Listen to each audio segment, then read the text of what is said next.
Dans cette vidéo, nous allons voir comment se repérer dans le plan. Pour se repérer dans le plan, il faut celui qu'on utilise le plus souvent, c'est le repère orthogonal. Il est constitué de deux axes gradués et perpendiculaires de même origine. L'axe horizontal est appelé l'axe des abscisses et l'axe vertical est appelé l'axe des ordonnées. Ici, un petit schéma pour mémoriser tout ça. Donc le A de abscisse à l'horizontale et le O de ordonnée à la verticale. Ils ont donc la même origine, donc au point d'intersection, on peut mettre le O qui représente la graduation 0.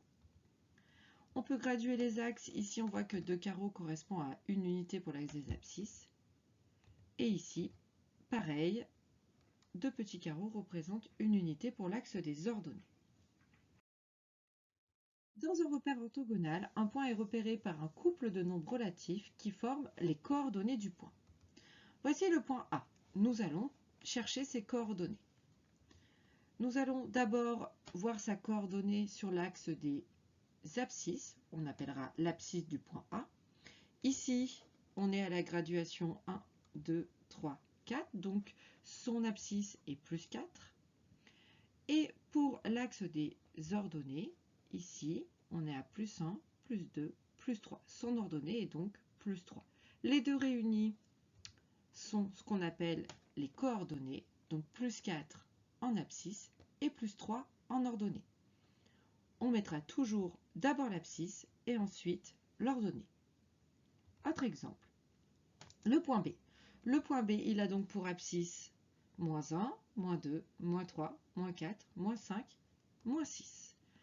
Et en ordonnée, plus 1, plus 2. Les coordonnées du point B sont donc moins 6 et plus 2. Un autre exemple, le point C, son abscisse. Son abscisse se trouve ici sur 0. Quant à son ordonnée, moins 1, moins 2, moins 3, moins 4. Les coordonnées du point C sont donc 0, moins 4. Voyons maintenant comment placer des points dans un repère. Plaçons le point D qui a pour coordonnées moins 2 et moins 3. Moins 2 est donc son abscisse, donc je me place sur l'axe des abscisses, moins 1, moins 2 est ici. Son ordonnée est moins 3, donc je me place sur l'axe des ordonnées, moins 1, moins 2 et moins 3. Je trace donc un trait pour l'abscisse moins 2 et un trait pour l'ordonnée moins 3. Le point D se trouve donc à l'intersection de ces deux droites. Plaçons maintenant le point E qui a pour coordonnées plus 4, 0. Donc plus 4 correspond à l'axe des abscisses, plus 1, plus 2, plus 3, plus 4. Plus 4 est ici. Et son ordonnée est 0, c'est-à-dire qu'il n'a ni une ordonnée plus grande que 0, ni une ordonnée plus petite que 0. Il se trouve donc sur l'axe des abscisses, le point E est donc ici.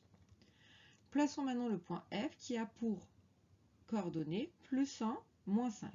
Donc plus 1, c'est l'abscisse, c'est ici. Et qui a pour ordonnée moins 5, donc moins 5, ici on est à moins 3, moins 4, moins 5. Donc le point F se trouve à l'intersection du trait plus 1 et moins 5. Le point F se trouve donc ici.